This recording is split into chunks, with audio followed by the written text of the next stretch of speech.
Eh bien, bonjour à tous et en vous renouvelant nos excuses pour le retard du démarrage de cet atelier sur le thème « Gestion des déchets et embellissement des villes ». On l'a vu hier, nous sommes dans une urgence de pouvoir résoudre les problèmes de l'environnement et la gestion des déchets est un problème majeur partout dans le monde et encore plus crucial ici sur le continent africain.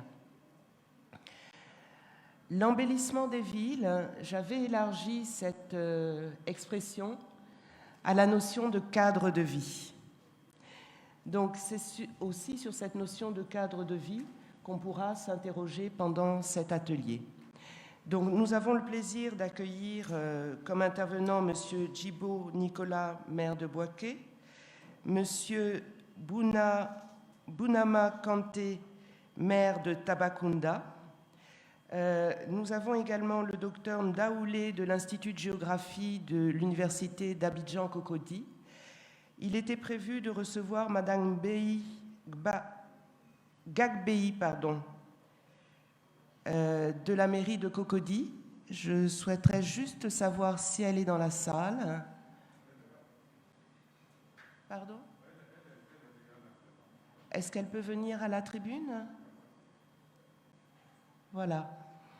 Et puis, nous avons également, dans ce panel, il y a donc 3 Ivoiriens, un Sénégalais, en termes de pays représentés, et nous avons M. Nyang Ibrahima, coordinateur national des associations mauritaniennes des communes du Sud, qui a également eu la gentillesse de se préparer pour répondre à 4 questions.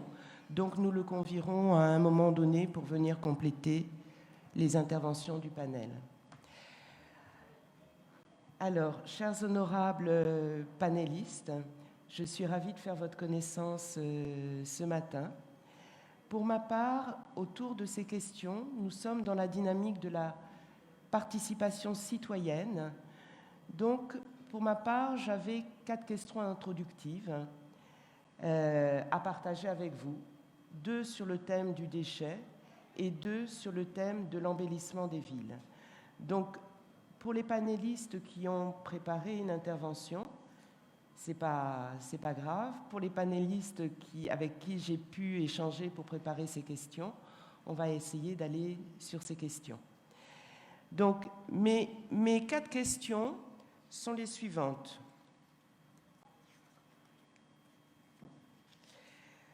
Selon vous, quel est le plus grand défi de votre ville dans le domaine de la gestion des déchets et pourquoi ?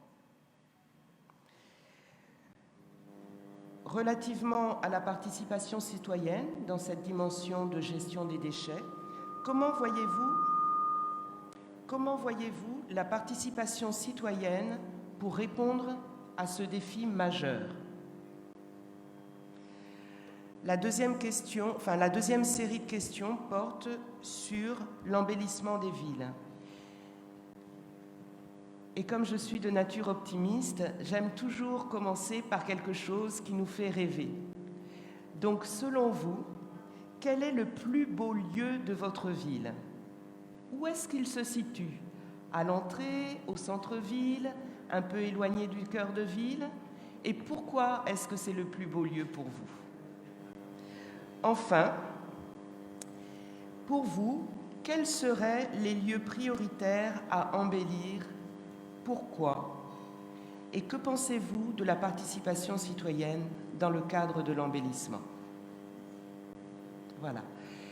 Les panélistes que j'ai pu rencontrer hier ont souhaité faire un panel pragmatique, pratico-pratique. Donc voilà, je vous invite à échanger, à partager, oui. Voilà. Donc, la première question, c'est quel est le plus grand défi pour votre ville dans le domaine de la gestion des déchets et pourquoi ? Comment voyez-vous la participation citoyenne pour relever ce défi ? C'est pour la gestion des déchets. Et ensuite, quel est le plus beau lieu de votre ville? Où est-ce qu'il se situe et pourquoi? Mais je vous rappellerai les questions si vous souhaitez y répondre. Si vous avez fait une intervention, vous pouvez rester dans votre intervention. Nous pourrons faire le lien. Et donc, que pensez-vous de la participation citoyenne dans le cadre de l'embellissement des villes et quelles sont vos priorités d'embellissement? Voilà. Donc, par ordre d'intervention du panel, je n'ai pas eu d'ordre particulier.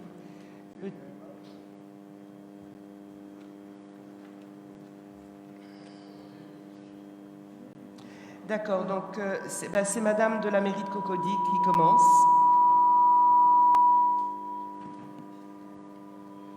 Vous devez avoir eu un micro si vous préférez venir. Qu'est-ce que vous préférez, venir à la tribune?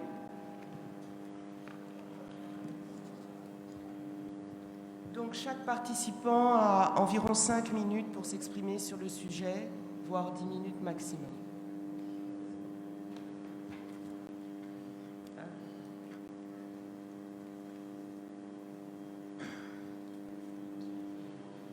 Je suis Madame Gabey, sous-directrice en charge de l'environnement et du cadre de vie de la mairie de Cocody. En prélude à la conférence initiée par l'Observatoire international de la démocratie participative portant sur la gestion de la salubrité et de l'embellissement des villes, je voudrais ici partager l'expérience de la commune de Cocody.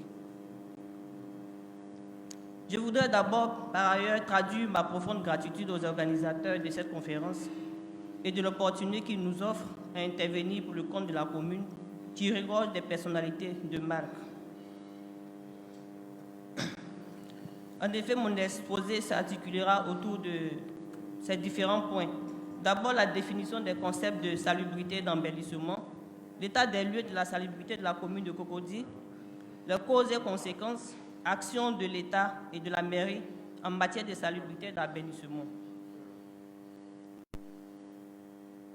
L'urbanisation rapide et non maîtrisée est un réel problème pour les pouvoirs publics, pour l'ensemble de la société ivoirienne.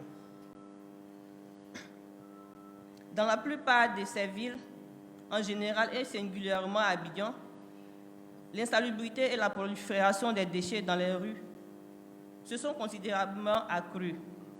Cet état de fait se justifie par une démographie croissante et par une forte production globale des déchets. Cette croissance démographique des pays du tiers-monde a entraîné une urbanisation anarchique et incontrôlée. Par ailleurs, le caractère récurrent de non-traitement des ordures ménagères et autres déchets, généralement dans le district d'Abidjan, fait de l'insalubrité un véritable fait de société. Elle dépeint cette belle image d'Abidjan connue comme père des lagunes. Elle apparaît dès lors comme une triste réalité et sape la notoriété et le prestige de la commune de Cocody qui demeure un joyau architectural.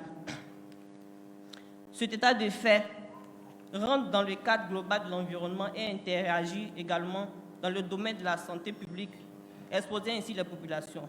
En effet, devant l'émergence de ces maladies, l'enjeu devient donc majeur.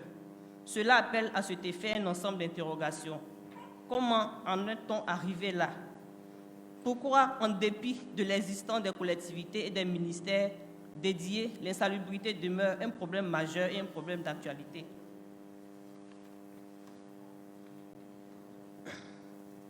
Alors, concernant la définition des concepts, on pourrait dire que la salubrité se définit comme le caractère de ce qui est favorable à la santé des hommes et qui concourt à la préservation de l'hygiène corporelle et publique. La salubrité, c'est la propreté, c'est ce qui est exemple de saleté, de toute suie. La salubrité ou la propreté s'applique à plusieurs domaines du cadre de vie et de l'environnement. Ce sont donc l'air, l'eau, le sol, la rue, le cadre bâti, l'urbanisme, l'assainissement et la propreté corporelle. Il importe aujourd'hui que nos villes, nos maisons, nos bureaux, nos écoles, nos marchés, nos rues, nos plages, nos sources d'eau, notre atmosphère soient tenues propres afin d'éviter toute maladie issue de l'insalubrité. Il doit en être de même dans les boutiques, les kiosques, les maquis, les restaurants, dans lesquelles nous ne devons servir et vendre que de l'eau potable non souillée, des aliments et des produits alimentaires non avariés, sains, bien emballés et bien conservés. Quant à l'embellissement, on peut dire que sont considérés comme embellissement tous les travaux portant sur la décoration et la réfection d'une habitation qui touche aux parties intérieures, extérieures d'un logement, d'un établissement recevant du public ou d'un espace aménagé par le public. L'état des lieux de la salubrité dans la commune de Cocody. Au niveau du bâtisse, nous avons la prolifération des quartiers précaires, la dégradation des rues, état vétus des bâtiments et bâtiments et immeubles décapés et décrépits. Au niveau des ménages, on a la construction anarchique des baraques et installation des commerces sur les terrains non bâtis. Il y a l'installation des commerces sur les trottoirs ou sous les lignes de haute et moyenne tension. Des caniveaux remplis d'ordures, ce qui ne permet pas une bonne évacuation des eaux usées. Des eaux usées et des eaux pluviales stagnent dans les rues et dans les caniveaux ouverts avec leurs cohortes d'asticots, d'odeurs de mouches et de moustiques. Les ordures jonchent les ruelles et rues, sans oublier parfois les grandes artères. Le jet systématique souvent sur les voies et places publiques des ordures ménagères telles que les sachets, pots de bananes, les pots d'orange, pour ne citer que ceux-là, par les piétons ou certains automobilistes. Soulagement de certaines personnes dans les rues. La nourriture parfois vendue dans de mauvaises conditions d'hygiène, telles qu'on a les viandes, il y a les choukouya, il y a les gabas, tout ça. Les causes et les conséquences. On a d'abord les causes, l'accroissement démographique des villes, le manque, l'insuffisance d'équipements d'assainissement, le manque de conscience environnementale, la pollution de l'air, de l'eau et des sols, l'exposition aux substances chimiques, la non-adéquation des pratiques domestiques aux exigences sanitaires et urbaines. J'en passe. Quant aux conséquences, nous avons ici relevé à 3 niveaux les conséquences sur la santé humaine. Le manque d'hygiène et de salubrité se voit dans les familles, les lieux de loisirs, les bars, les restaurants, les marchés, nos écoles et nos hôpitaux. Parmi donc les pathogènes rencontrés, il y a les maladies diarrhéiques des enfants, le paludisme, la première cause de mortalité infantile, le choléra qui a fait beaucoup de ravages dans notre pays, la fièvre typhoïde, les méningites, les accidents vasculaires cérébraux, les affections respiratoires chroniques, les infections respiratoires pour ne citer que ceux-là. Les conséquences sur l'environnement. On peut noter la dégradation du cadre de vie, la pollution de l'eau, de l'air, les variations climatiques, l'exposition aux substances chimiques. Et pour terminer sur l'économie, en plus de faire souffrir des individus, l'insalubrité entrave le développement socio-économique, surcharge le système de santé et nuit aux économies, au commerce et au tourisme dans notre pays. Les actions en matière de salubrité et d'embellissement. Au niveau de l'État, l'État de Côte d'Ivoire, dans son rôle et sa quête de juguler cette préoccupation, a mis en place à cet effet une politique de gestion de la salubrité. Ainsi ont été mis à contribution la société Ecotis, la structure ANAGED, le BNET, l'ONAD et la SODECI Assainissement, venant en appui à la mairie qui joue désormais le rôle de point focal. Nous allons également évoquer le rôle de chaque entité. Ecotis, la société qui gère l'enlèvement des ordures ménagères, assure le curage des caniveaux, le balayage, le nettoyage et le désherbage des voies principales. On peut dire que l'enlèvement de ces ordures ménagères par Ecotis se fait tous les jours, selon les circuits, par les tasseurs et 3 fois par semaine dans les cités, et cela de 17h à 7h du matin. Le curage des caniveaux est fait dont la liste est dressée par le BNET. Le balayage des rues, le désherbage, le nettoyage des grandes voies se font tous les jours et les voies secondaires sont nettoyées par la mairie. le BNED est le maître d'ouvrage. Il a pour rôle de contribuer et de suivre toutes les activités des opérateurs de la salubrité. Il est l'entité à qui l'opérateur doit rendre compte régulièrement. Quant à l'ANAGED, c'est une structure étatique à qui le BNED rend compte également. L'ONAD et la SODECI Assainissement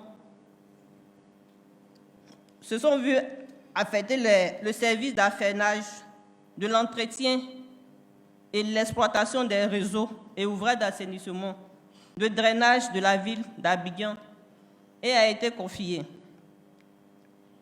Ce service de l'ONAD concerne donc la collecte,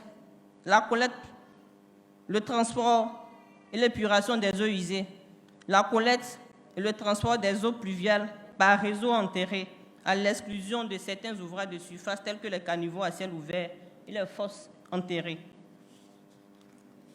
Quant à la mairie, elle est le point focal. Elle peut interpeller l'opérateur par l'entremise de l'ANAGED et le BNED si l'opérateur n'assure pas correctement le ramassage des ordures dans certains quartiers. La mairie a également pour mission d'amener l'opérateur à prendre en compte les préoccupations des administrés et aussi de trouver des solutions aux problèmes que rencontrent les administrés. Il y a également la société Tielou qui assure l'enlèvement de tous les déchets verts et des gravats de la commune que produit Ecotis ou que produit également les administrés. Au niveau des actions en matière de salubrité de la mairie de Cocody, face donc aux effets induits par la salubrité, M. Jean-Marc Yassé, maire de la commune de Cocody, celui-là même qui est soucieux du bien-être de ses populations, a mis en place une commission environnement mobilité à l'effet de mener une analyse critique de l'état de la salubrité à Cocody, suivie de l'élaboration d'une matrice comportant 14 actions. On peut noter comme espace aménagé 7, à savoir Val-d'Oin, les rues de Jardin, Cocody Chicago, 7e tranche. D'accord, ok. Je peux donner une conclusion? D'accord. Au terme donc de cet exposé, il convient de retenir que la thématique qui est développée est une importance capitale compte tenu du défi de la lutte contre la dégradation des cadres de vie dans la commune du district d'Abidjan et en particulier de toutes les villes ivoiriennes en général. Dans la commune de Cocody, le conseil municipal avec à sa tête le maire Jean-Marc Yassé s'attelle à tout mettre en œuvre pour que l'insalubrité et la précarité reculent, afin que Cocody soit une cité où les trottoirs appartiennent désormais aux piétons, les chaussées aux véhicules, les marchés aux commerçants, les ordures ménagères régulièrement enlevées, les ouvrages d'assainissement tenus propres et en bon état, et enfin les pollutions sonores réduites. Je vous remercie.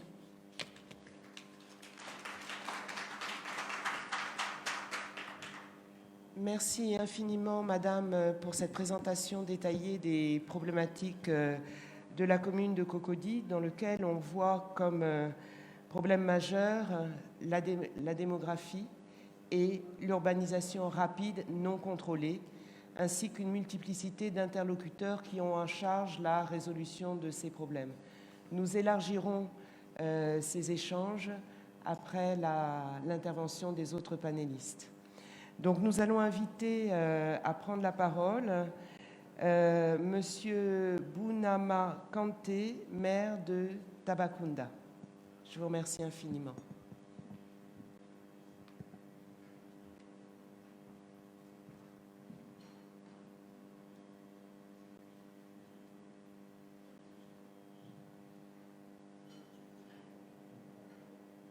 Voilà, merci beaucoup. À chacun d'entre vous, nous voudrions à l'entame vous gratifier de nos salutations, les plus sincères, les plus chaleureuses et les plus déférentes. Également, nous féliciter pour dire toute notre gratitude à l'endroit de l'Observatoire international de la démocratie participative pour cette invite faite à notre commune de venir partager avec les citoyens du monde notre expérience de la gestion des déchets. Pour être dans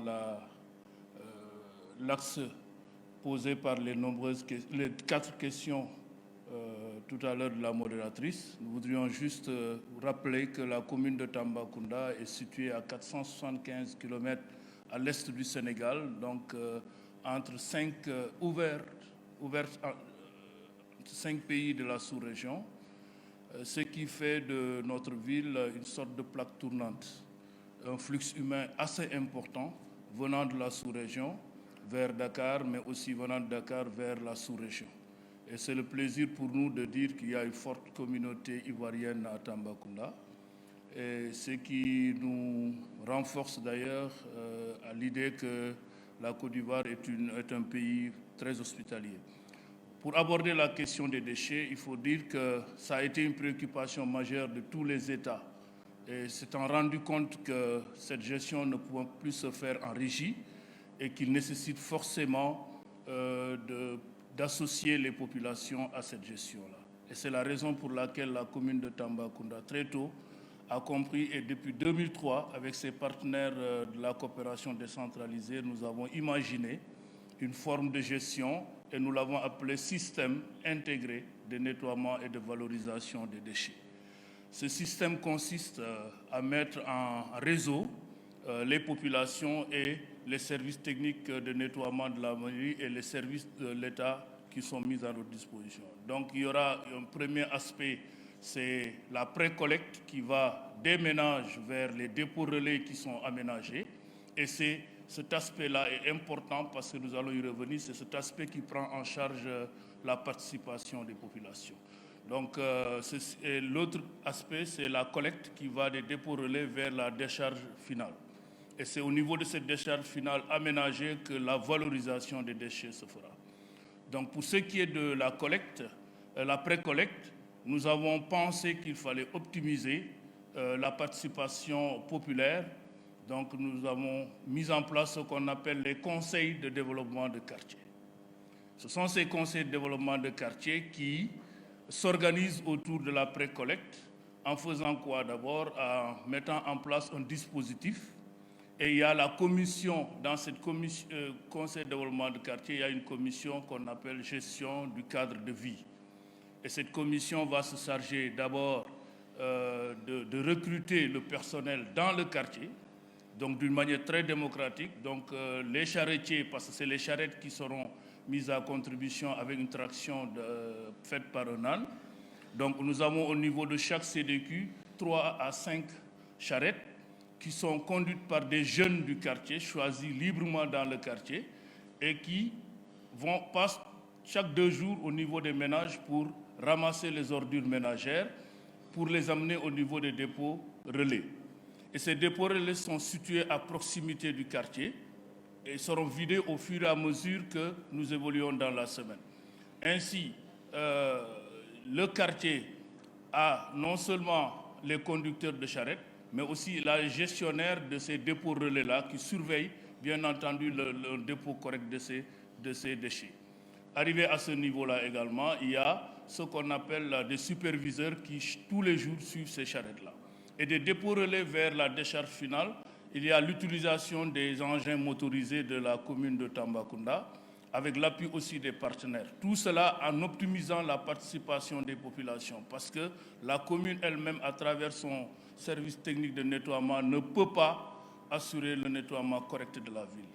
Ainsi, nous avons pu également mettre à profit ce système-là pour optimiser l'externalisation de ce système-là, par la création d'emplois, donc l'aspect économique. Il y a la création d'emplois, déjà ces jeunes qui sont utilisés ou qui s'engagent dans le système.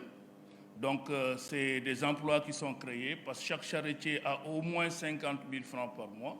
Il y a le superviseur également qui est payé, mais il y a ce qu'on appelle la valorisation des déchets. J'ai dit tantôt que ça se fera au niveau de la décharge finale, mais nous avons constaté qu'il y a des organisations féminines qui sont dans le maraîchage et ces organisations féminines gagneraient effectivement à être capacitées dans la fabrication de compost. Et c'est ainsi que ces dernières années, nous avons pensé mettre au niveau de ces périmètres maraîchers des compostières qui vont permettre à ces jeunes dames de s'exercer à la fabrication du compost et utiliser ce compost-là dans ce qu'on appelle l'agriculture bio.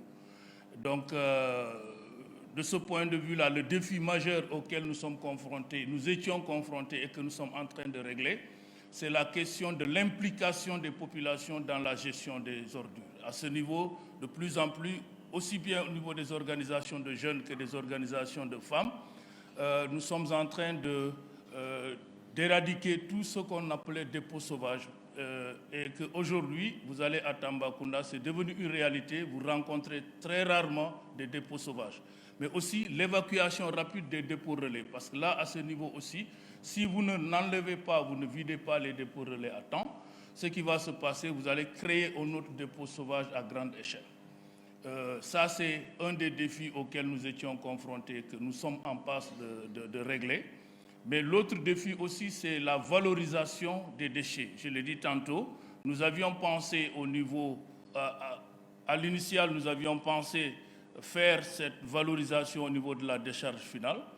Mais après, nous avons constaté que les organisations de femmes qui sont dans le cadre de l'autonomisation l'économisation économique des femmes, nous avons pensé au niveau des périmètres maraîchers, déposer les ordures, faire le tri entre les objets biodégradables et les objets non biodégradables et leur permettre, avec la technique, le renforcement de capacité elles-mêmes, de fabriquer leur compost. Cela nous a permis en tout cas de régler le défi du nettoiement correct de la ville, mais le défi de l'autonomisation et des jeunes, l'autonomisation économique et des jeunes et des femmes. Du point de vue de l'embellissement, il faut dire qu'à Tambacounda, l'endroit où on peut vous conduire quand vous y êtes là, c'est au niveau du monument aux morts, parce que nous avons pensé que nous avons un devoir pour la postérité, devoir de reconnaissance, et cet endroit a été l'un des endroits les plus embellis. Mais nous avons pensé aussi progressivement embellir les espaces scolaires avec les élèves, avec l'accompagnement d'une ONG américaine appelée Corsa. Nous sommes en train, au niveau des espaces scolaires, d'aménager effectivement des espaces avec les élèves, pas pour les élèves seulement, mais avec eux-mêmes pour qu'ils comprennent qu'elles sont les générations qui sont appelées à relever le défi ultérieurement. Donc, du point de vue de la communication, parce que nous avions envoyé une première communication au comité scientifique qui relate tous les aspects de ce système-là, mais retenez pour l'essentiel qu'à Tambacounda, il y a ce qu'on appelle un système intégré de nettoiement et de valorisation des déchets qui met en réseau deux aspects, la pré-collecte qui consiste à prendre les ordures ménagères des ménages vers les dépôts relais, et l'autre aspect des dépôts relais vers la décharge finale. Au niveau de la décharge finale maintenant, il y a ce qu'on appelle un tri qui va s'opérer pour séparer les objets biodégradables pour en faire des composts. Et de l'autre côté, il y aura certainement des sachets hautes. Nous sommes à l'ère de l'élimination des déchets plastiques. Donc la valorisation de ces déchets aussi s'opérera à ce niveau. Pour l'essentiel, c'est ça. Et je terminerai par dire que c'est une commune de près de 130 000 âmes, sur un espace de près de 8000 hectares, donc ouverte, comme je l'ai dit, sur 5 pays de la sous-région. Et nous sommes à 475 km de Tambacounda. Moi, je suis adjoint au maire de la commune. Le maire lui-même, Mamba Lalo, est député. Et à ce moment précis, ils sont retenus pour des sessions au niveau de l'Assemblée nationale. Donc, je vous remercie de nous avoir accordé votre sublime attention et nous sommes entièrement à votre disposition pour répondre aux questions que notre exposé a pu susciter en chacun de vous. Merci de nous avoir accordé également votre aimable attention. Merci. Merci beaucoup, Monsieur le maire, pour cette passionnante intervention. Hier, nous parlions des défis environnementaux et climatiques et nous disions que ces défis pouvaient se transformer en opportunités, et notamment opportunités d'emploi. Et là, la démonstration du maire de Tambacounda fait la preuve que ce défi peut devenir des opportunités. Donc nous avons un petit problème de PowerPoint, un petit problème technique qui est en train de se résoudre. Donc nous allons demander au maire Djibo Nicolas de Bouaké de bien vouloir intervenir avant le professeur Daoulé. en vous remerciant et en nous excusant de ce changement de timing. Merci infiniment. Merci bien, Madame la modératrice. Chers participants à ce panel, je voudrais vous saluer.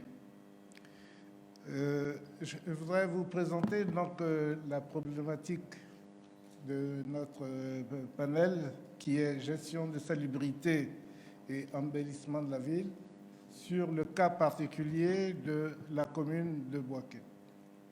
Boaké est la deuxième ville de Côte d'Ivoire, située au centre, donc de par sa position centrale, c'est une ville carrefour. Vous pouvez difficilement vous rendre du nord au sud ou de l'est à l'ouest sans passer par Boaké. Et Boaké se trouve aujourd'hui à moins de 350 km des différentes frontières. La ville de Boaké a ceci d'intéressant en ce qui concerne, je dirais, merci. La ville de Boaké a ceci d'intéressant, c'est qu'elle se trouve à la lisière de la zone savane et de la zone forestière, et cela a une importance au niveau de son économie. Actuellement, c'est une ville qui est en pleine mutation et nous développons, nous orientons ce développement sur plusieurs axes. Le premier axe, c'est à travers une gouvernance inclusive qui va favoriser la lutte contre le changement climatique par l'engagement de la réduction de son taux d'émission carbone de 38%, l'amélioration de l'intégration des jeunes et des femmes dans tous les secteurs de développement de la ville et le développement circulaire à travers une gestion efficiente de tous les déchets et bien sûr l'embellissement de la ville qui va la rendre beaucoup plus attractive. Au niveau donc de la gestion des déchets, de la gestion de la salubrité, en ce qui concerne la gestion des déchets solides, actuellement, cette problématique est confiée à la NAGED qui sous-traite avec deux opérateurs qui sont Moya et Tielou. Ces deux opérateurs opèrent à Boaké depuis octobre 2017. En ce qui concerne le balayage de la ville et la propreté, nous sommes appuyés par le PFS, la plateforme de services, qui met à la disposition de la ville de Boaké plusieurs centaines de personnes qui apportent quotidiennement leur concours pour le nettoyage de la ville. Au niveau des déchets liquides, il n'y a pas une organisation communale proprement dite. Elle est réservée à des opérateurs privés, essentiellement des vidangeurs, donc, qui s'occupent donc, de l'élimination des déchets liquides de la grande partie de la ville. En ce qui concerne les centres de santé, les hôpitaux et les centres urbains de santé, tous ces centres sont dotés donc, de systèmes d'épuration. Donc, cela se fait de façon interne au niveau donc, des centres de santé concernés. C'est la même chose au niveau donc, des industries. Les principales industries de la ville de Boaké sont dotées donc, aussi d'un centre d'épuration. Les différents projets qui ont été réalisés dans le sens donc, de l'assainissement, il y en a eu plusieurs et il y a plusieurs qui sont en cours.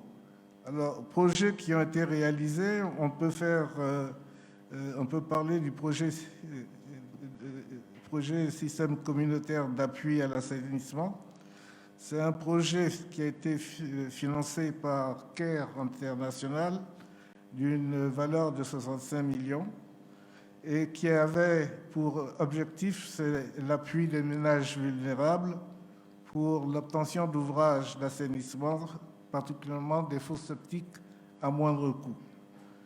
Le résultat de ce projet, ça a été l'amélioration significative de la gestion des eaux usées et de l'environnement dans 6 quartiers de Bouaké, Sokra, Dar es Salaam, Djamourou, Koko, la zone de Dianékroni, et qui ont bénéficié de fosses septiques améliorées à un coût économique.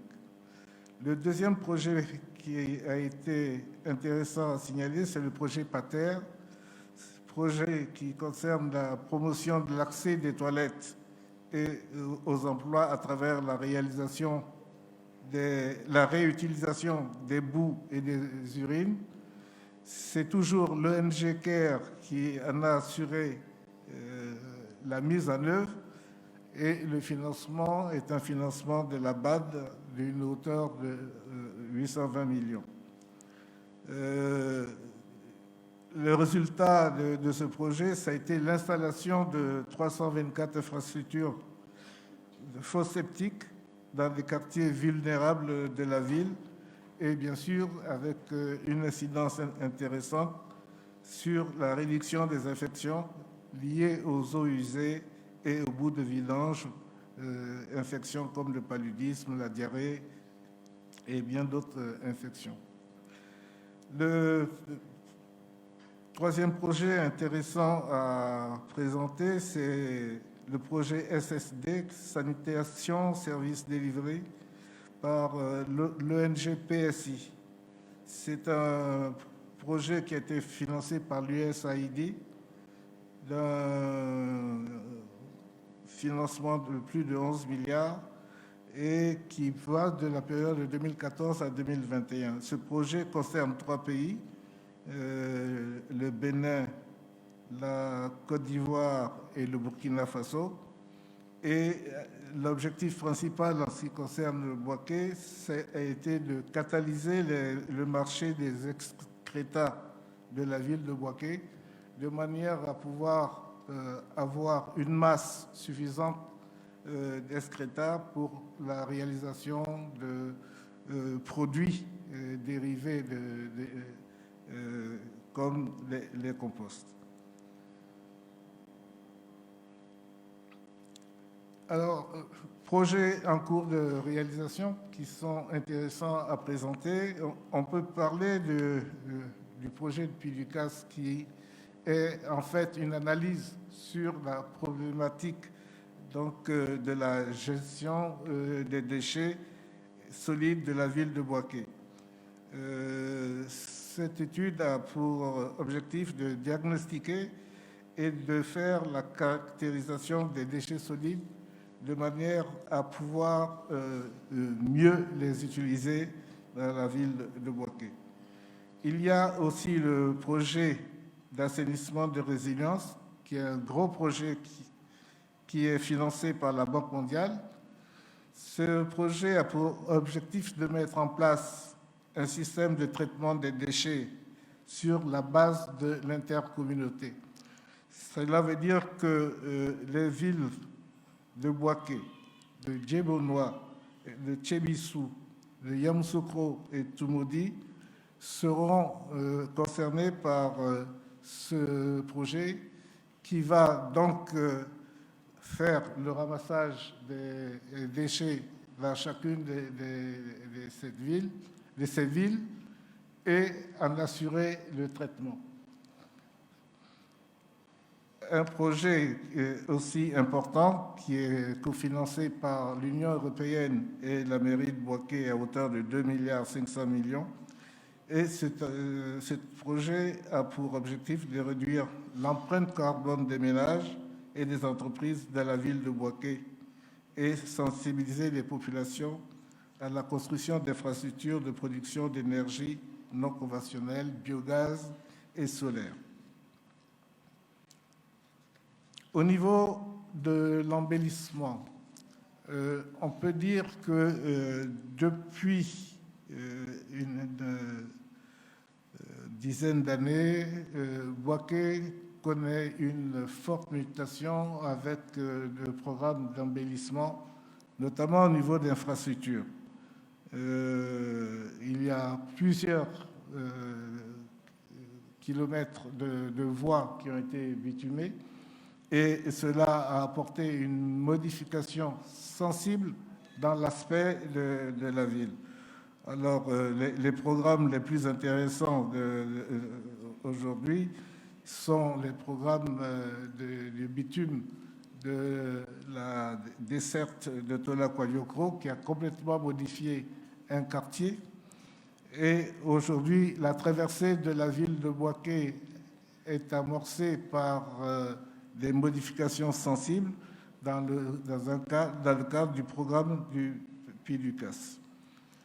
On est en train de réaliser aussi un marché important qui va être certainement le marché le plus important de l'Afrique de l'Ouest, qui, par son architecture, va certainement apporter un changement très important du centre de la ville, de la zone marchande de la ville de Bouaké.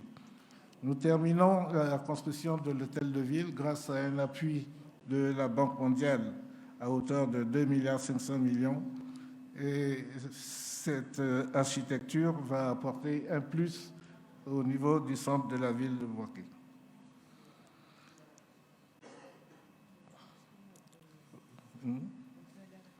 Oui, alors, au niveau donc, des défis et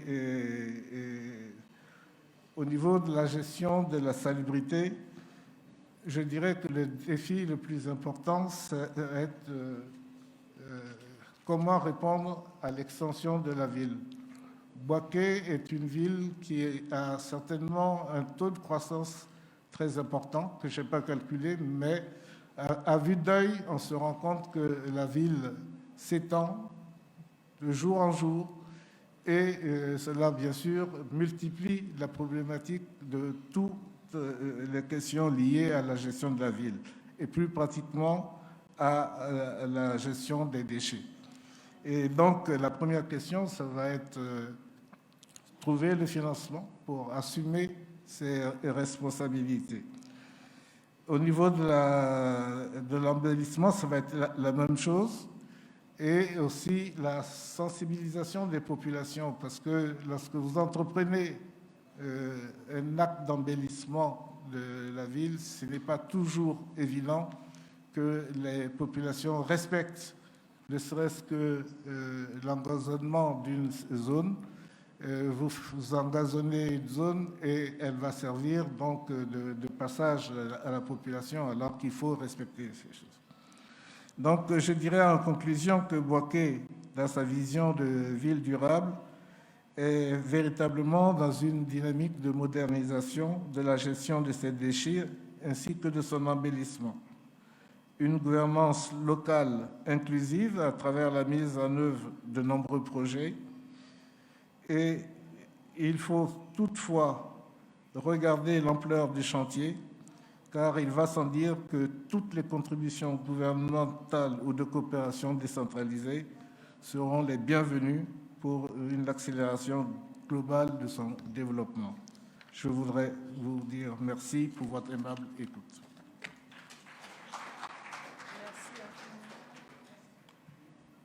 Merci infiniment, Monsieur le maire, pour cette riche contribution qui nous montre à quel point la ville de Bouaké est dynamique sur ces deux questions d'assainissement et d'embellissement et l'importance également des partenaires techniques et financiers pour pouvoir relever ces défis. Donc nous allons maintenant profiter de l'intervention du docteur Ndaoulé de l'Institut de géographie de l'Université Félix Houphouët-Boigny d'Abidjan. Merci.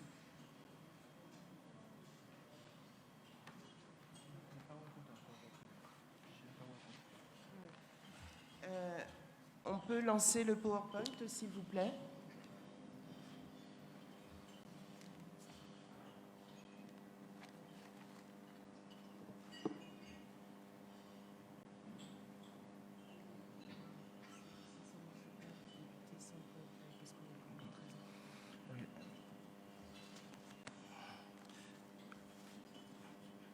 Merci, Madame la modératrice. Je voulais remercier tous les organisateurs de l'Observatoire international de la pour la participation, je ne sais pas comment. Voilà, pour la démocratie participative, la 20e conférence qui se tient ici en Côte d'Ivoire. Bien, pour nous qui sommes de la communauté scientifique, je pense que nous, ce que nous proposons pour la gestion de la salubrité et de l'embellissement des villes, c'est une question de démarche, de méthodologie ou bien de protocole pour une meilleure gestion des espaces urbains. Alors, oui, 5 minutes, je peux 5 minutes, mais nous, qu'est-ce que tu dis? Ok. Je ne sais pas comment ça marche. Allez-y sans...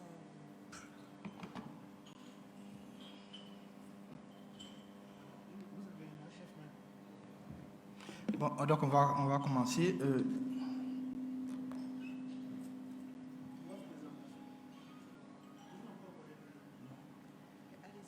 Bon, ok.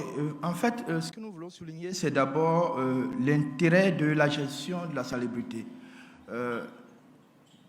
On dit qu'avec la gestion, il faut savoir que cela permet d'éviter les dégradations de l'environnement, puis de chercher aussi à éviter les désagréments que cela cause aux populations. Et donc, conformément à la méthode de travail au niveau de la gestion de l'environnement, l'analyse doit permettre non seulement d'identifier et de s'attaquer aux vrais problèmes. Merci. Donc, comme je le disais, l'intérêt de la gestion de la salubrité et de l'embellissement des villes, c'est qu'avec la gestion, il s'agit d'éviter la dégradation de l'environnement, ensuite les désagréments que cela cause aux populations et à l'environnement. Et ça permet également d'éviter des coûts de réparation un peu trop lourds pour tous ces acteurs-là. Et pour cela, on a adopté une méthode d'analyse qui consiste d'abord à identifier les vrais problèmes pour qu'on puisse rechercher les solutions. Et donc, dans une gestion, c'est la démarche normalement qui doit être suivie. Comme problème, on se rend bien compte qu'avec le développement urbain, les problèmes également s'accroissent. Et pour les problèmes que nous présentons ici, nous pouvons citer les inondations, les insuffisance du drainage, envahissement, ainsi de suite, pollution, en tout cas, en somme, la dégradation du cadre de vie. Alors, pour résoudre ces problèmes, nous proposons d'adopter ce qu'on appelle des stratégies urbaines. Des stratégies urbaines qui nous permettent de rechercher les vraies solutions. Alors,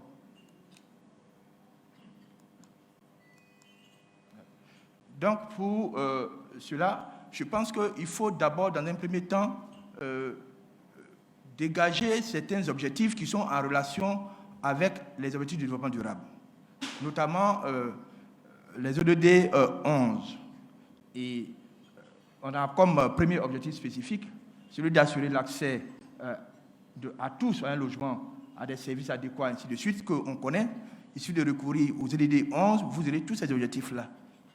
Mais le plus important, c'est de pouvoir élaborer maintenant ce qu'on peut appeler comme une matrice de stratégie urbaine.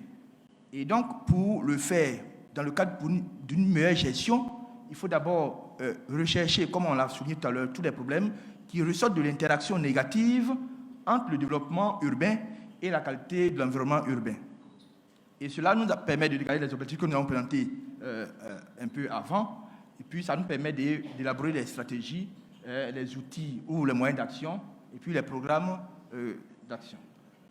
Alors, tout cela peut se faire qu'en respectant un certain nombre de principes qui va permettre d'intégrer tous les acteurs à la recherche de solutions. Alors, pour les principes de gestion, il faut savoir qu'il y a lieu d'utiliser toutes les aptitudes. Quand vous voulez aménager un espace, il y a lieu d'utiliser les aptitudes et les contraintes humaines, ainsi de suite du milieu.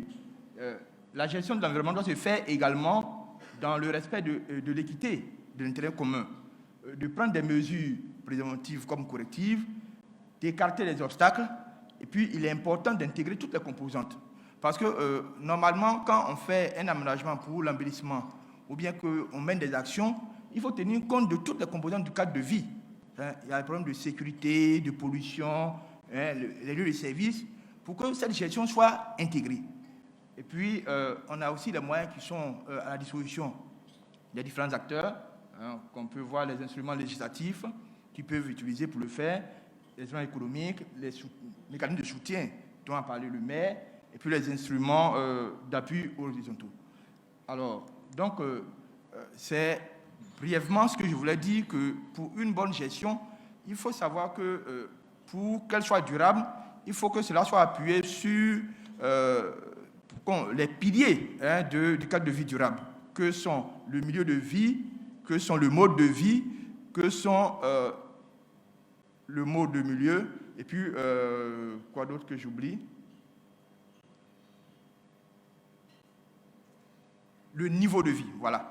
Voilà, un peu comme pour le développement durable, c'est le milieu de vie, le niveau de vie et le mode de vie. Et puis, il faut tenir compte de tout cela dans l'élaboration des stratégies. Il faut tenir compte de toutes les dimensions. Parce que dans un milieu comme la ville, il y a un certain nombre d'éléments à prendre en compte qu'on appelle les composants du cadre de vie. Merci pour votre attention. Je vous remercie.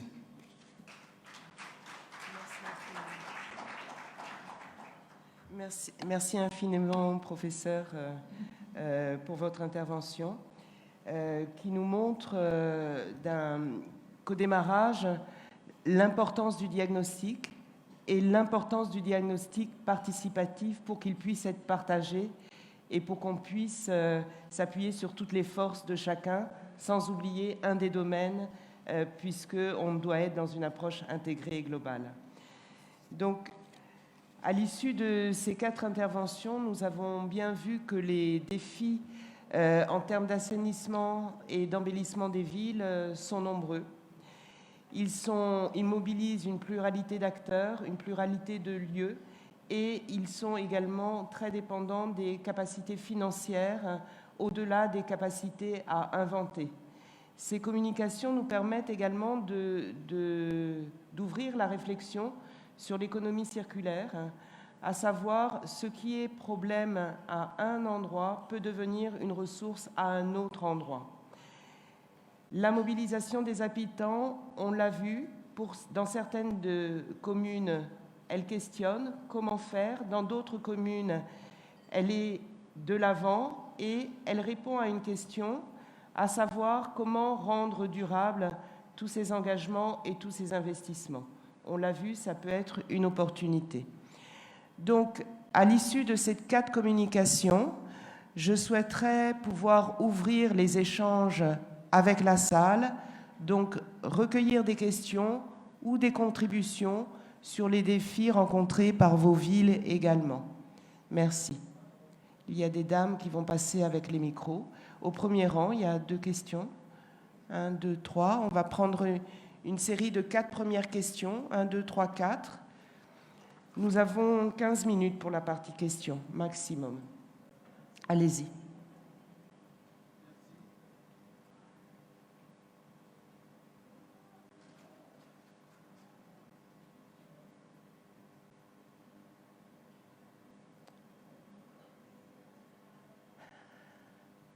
Venez à la... Tenez.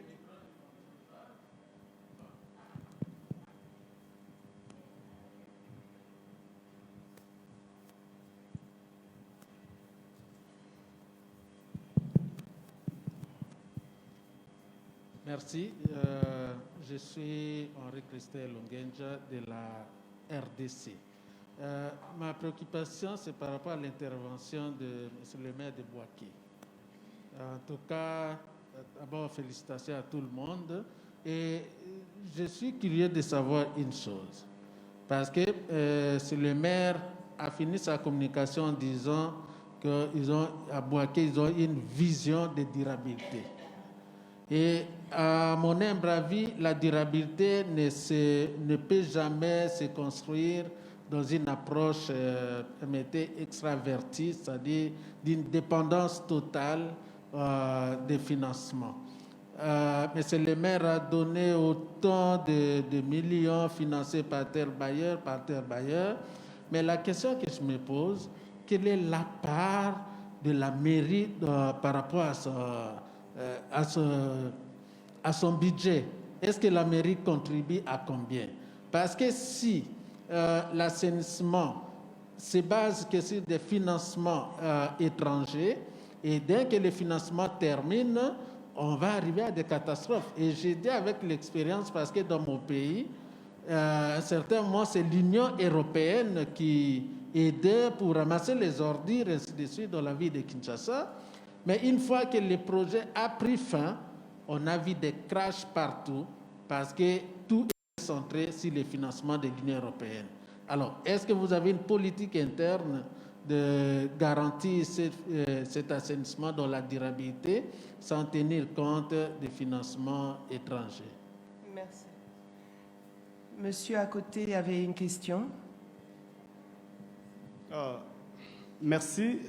C'est toujours la RDC. C'est un heureux hasard. Je suis Jean-Michel Vondo.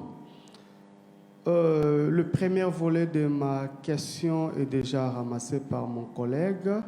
Mais moi, je voudrais savoir, à tous les intervenants, quel est le rôle que vous attribuez à la population?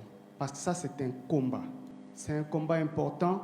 Et l'un des éléments le plus important, à mon avis, c'est l'implication de la population. Concrètement, je ne parle pas de slogans, je ne parle pas de stratégies, mais je voudrais comprendre concrètement quelles sont les stratégies mises en place, que ce soit dans la commune de Bouaké, dans la commune de Dakar, ainsi de suite, que vous avez mis en place pour impliquer effectivement la population dans cette démarche.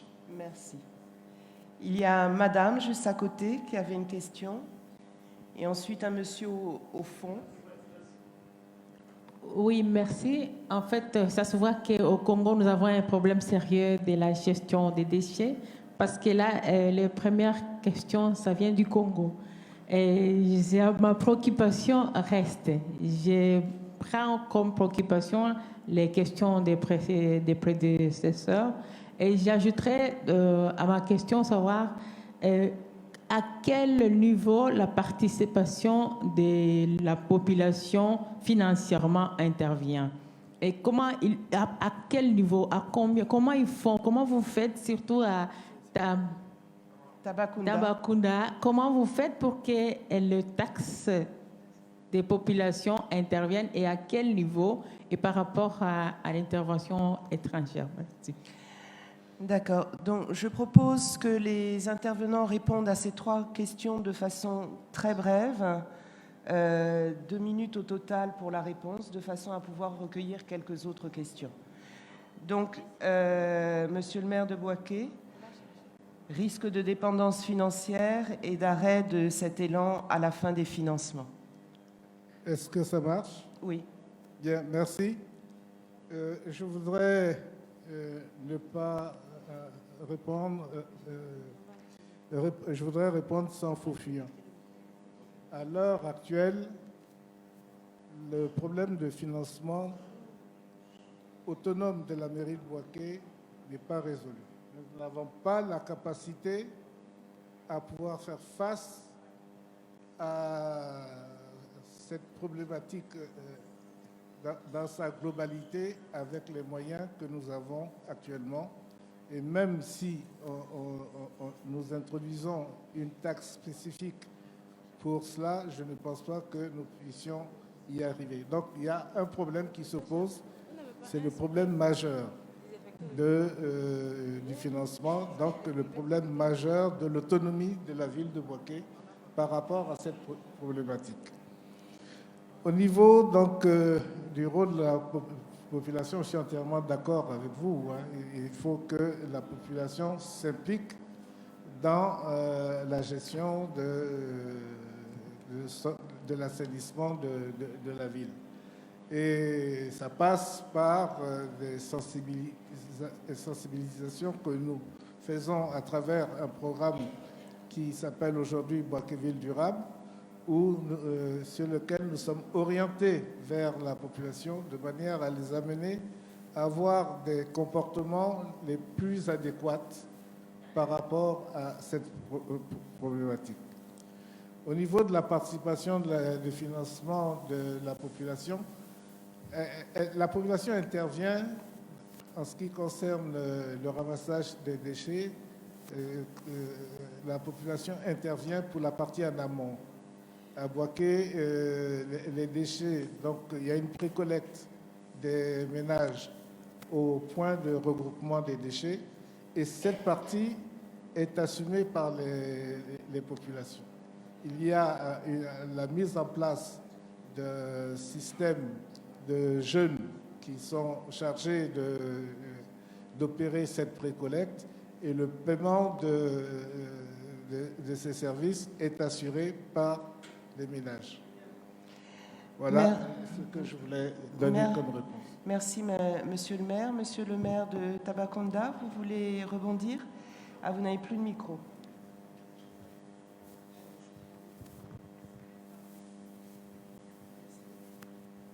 Merci beaucoup déjà pour l'intérêt porté à notre communication et nous trouvons très pertinentes les questions, surtout liées à la participation populaire, parce que c'est ce qui peut garantir la prise en charge des déchets au niveau de nos communes respectives. En termes de participation financière, je l'ai dit, nous avons ce qu'on appelle le CIVAD, qui est un bureau qui regroupe la coordination, le secrétariat exécutif, qui définit un peu avec les populations les politiques, les stratégies. J'ai parlé également de conseil de développement de quartier, qui est une sorte de gouvernance locale, qui a une commission environnement et amélioration du cadre de vie. Le CDQ, conseil de développement de quartier, regroupe toutes les associations de femmes, de jeunes, toute organisation de la société civile qui se trouve dans l'aire géographique du quartier, et le bureau qui est élu d'une manière démocratique. Donc, tous les influenceurs, ou je veux dire les leaders d'opinion, sont membres de droit. L'imam, l'évêque, les conseillers municipaux, les élus nationaux qui se trouvent dans l'aire sont membres de droit, mais ne peuvent pas prétendre à des positions de pouvoir.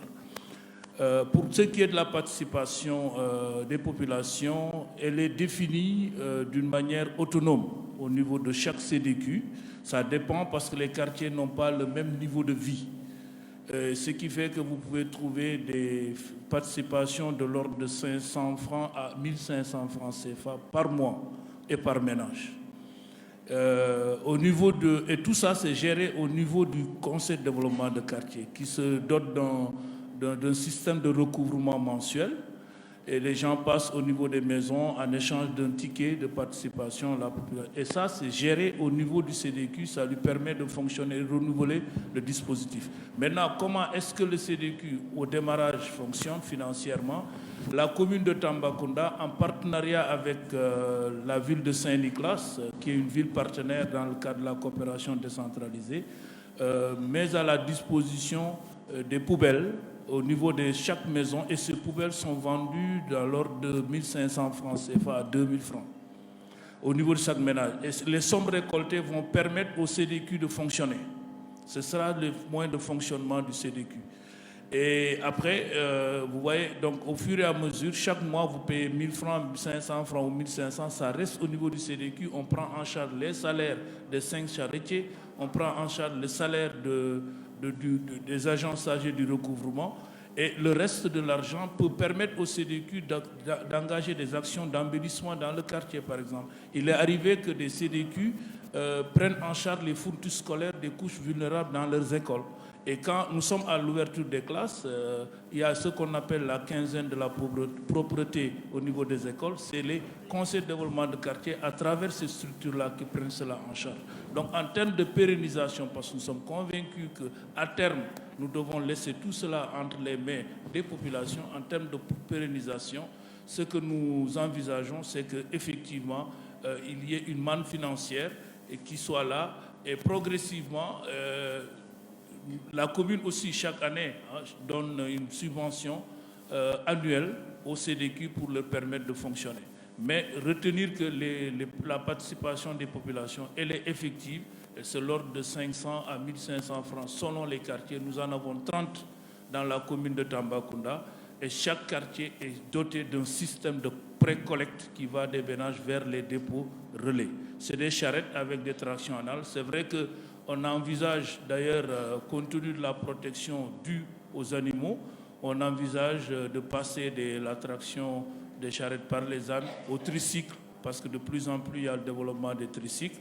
Nous sommes en train d'expérimenter dans certains quartiers l'utilisation des tricycles, donc les 3 roues, qui vont servir de moyen pour effectivement permettre la pré-collecte au niveau de la commune de Tambacounda. Donc voilà en tout cas les questions pour lesquelles nous avons été interpellés. La participation, elle est effective parce qu'il faut le rappeler, il y a ce qu'on appelle la taxe sur les ordures ménagères. Mais nous avons constaté que les familles réchignent à verser cela régulièrement. C'est l'ordre de 500 francs par mois. Par année, ça fait 6 000 francs. D'une manière très intelligente, on leur dit, bon, que vous payez ou vous ne payez pas, nous n'insistons pas. Mais quand les gens ne se rendent pas compte qu'en payant au niveau des ménages, en même temps, ils sont en train d'honorer leur participation en termes de taxes sur les ordures ménagères qu'ils auraient pu payer par le système du fisc.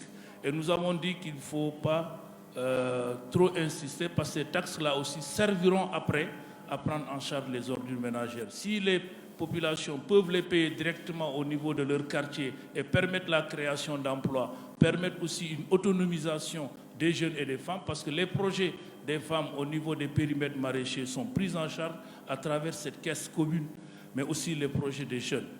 Donc il nous est arrivé au niveau de certains quartiers d'avoir des périmètres maraîchers où on produit du compost, et ce compost-là peut servir d'engrais bio pour les cultures maraîchères. Vous savez aussi que dans le cadre de l'autonomisation de la culture de banane, le Sénégal fait partie aussi. Tambacounda est une zone où le président de la République pense qu'il faut réussir l'autonomisation de la culture de banane au Sénégal.